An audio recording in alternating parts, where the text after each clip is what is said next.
আজ চাঁদ দেখা গেলে কাল থেকে সারা দেশে শুরু হবে পবিত্র রমজান মাস। সারা দেশে চলছে তারই প্রস্তুতি। সে আয়োজন দেখা যাচ্ছে বাজারেও। রংপুর থেকে বাজারের খবর জানাচ্ছেন মাজেদ মাসুদ।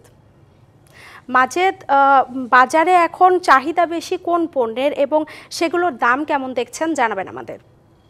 আসলে রমজানের প্রয়োজনীয় পণ্যের পসরা নিয়ে প্রস্তুত রয়েছেন রংপুরের ব্যবসায়ীরা। প্রত্যেকটি পণ্যেরই কিন্তু সরবরাহ অনেক গুণে বেড়েছে এবং ব্যবসায়ীরা যেটি বলছেন যে যে সমস্ত পণ্য রমজানের প্রয়োজন তারা সেই পণ্যগুলো কিন্তু আগে থেকেই প্রস্তুত রেখেছেন এবং সবচাইতে বেশি যে প্রয়োজনীয় পণ্য বা বাজারে যে চাহিদা রয়েছে, বিশেষ করে রমজানের ইফতার সামগ্রীর কথা যদি বলি, খেজুর একেবারে খুবই প্রয়োজনীয় একটি পণ্য। এবারে খেজুরের শুল্ক কমানো হয়েছে এবং সরবরাহ বেড়েছে, ফলে দাম কিছুটা কমেছে। একইভাবে অন্যান্য যদি ফলের কথা বলি তাহলে বাজারে আমরা দেখছি এবার কিন্তু তরমুজ চলে এসেছে, আনারস চলে এসেছে, নতুন নতুন অনেকগুলো ফল বাজারে চলে এসেছে এবং এই ফলের যে দাম সেটিও সহনীয় পর্যায়ে রয়েছে। এবং বিক্রেতারা যে বিষয়টি বলছেন যে রোজাদার যারা রয়েছেন এবং ক্রেতা যারা রয়েছেন তাদের যেন কষ্ট না হয় এবং তারা যেন সহজেই হাতের নাগালে পণ্যগুলো পান, সে কারণে কিন্তু তারা আগে থেকেই প্রস্তুতি নিয়েছেন।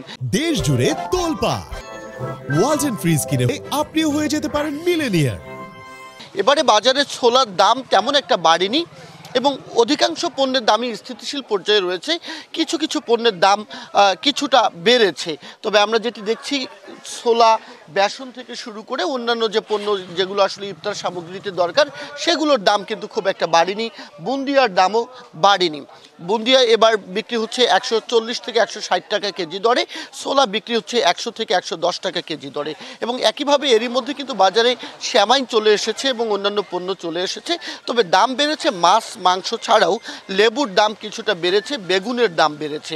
এবং বিক্রেতারা যে বিষয়টি বলছে যে রোজার সময় প্রত্যেকটি পণ্যের দাম বেড়ে যায়, কেননা তখন চাহিদা বেশি থাকে, সরবরাহ কম থাকে। তবে এবছর সরবরাহ রয়েছে, চাহিদাকে প্রাধান্য দিয়ে সরবরাহ বাড়ার কারণে দাম অনেকটাই সহনীয় পর্যায়ে রয়েছে। তবে প্রশাসন এবং ভোক্তা অধিকারের অভিযান না থাকার কারণে অনেকগুলো দোকানেই কিন্তু আমরা দেখছি যে মূল্য তালিকা যেটি সেটি টানানো হয়নি, ফলে অসাধু ব্যবসায়ী যারা তাদের একটা সুযোগ নেওয়ার সম্ভাবনা রয়েছে। ক্রেতা সাধারণ বলছে যে প্রশাসনের মনিটরিং ব্যবস্থা জোরদার করা হলে রমজান তাদের এবার। মাজেদ, ধন্যবাদ আপনাকে।